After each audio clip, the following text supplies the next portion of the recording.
তো গাইজ সকালবেলা নিজের এই জঙ্গলি লুক দেখে অনেক বেশি অকওয়ার্ড লাগছিল, তাই ভাবলাম একটু ট্রিম করে নিই, বিকজ সামনে ঈদ আসছে, একটু ফ্রেশ লাগবে।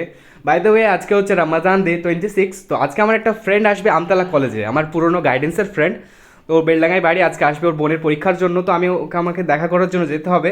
তো বাড়ি থেকে বেরিয়ে বাইরের রোদ দেখে বুঝতে পারলাম যে গাইজ এই রোদটা আমার মতো ছেলের জন্য না। তো হাঁটতে হাঁটতে আমি চলে গেলাম একটু আবিরের কাছে, তো ওখানে গিয়ে দেখতে পেলাম ও ফোনে ওর গার্লফ্রেন্ডের সঙ্গে কথা বলছে। তাই ওকে পিক করে নিলাম।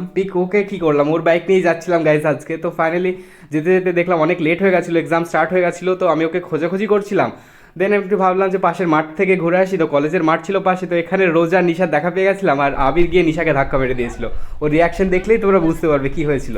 তো রোজা নিশা এখানে টিউশন কমপ্লিট হয়ে যাওয়ার পর বাড়ি না গিয়ে কলেজের মাঠে বসে আড্ডা দিচ্ছিল, আমি অন ক্যামেরায় দেখিয়ে দিলাম গাইজ ওদেরকে।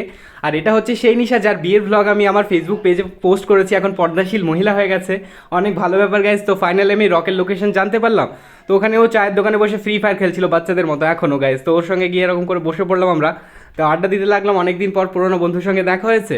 তো আড্ডা দেওয়ার পর আমার এখন বাড়ি যাওয়ার টাইম হয়েছে, বিকজ আবিরেরও কিছু কাজ আছে, আমারও কিছু কাজ আছে।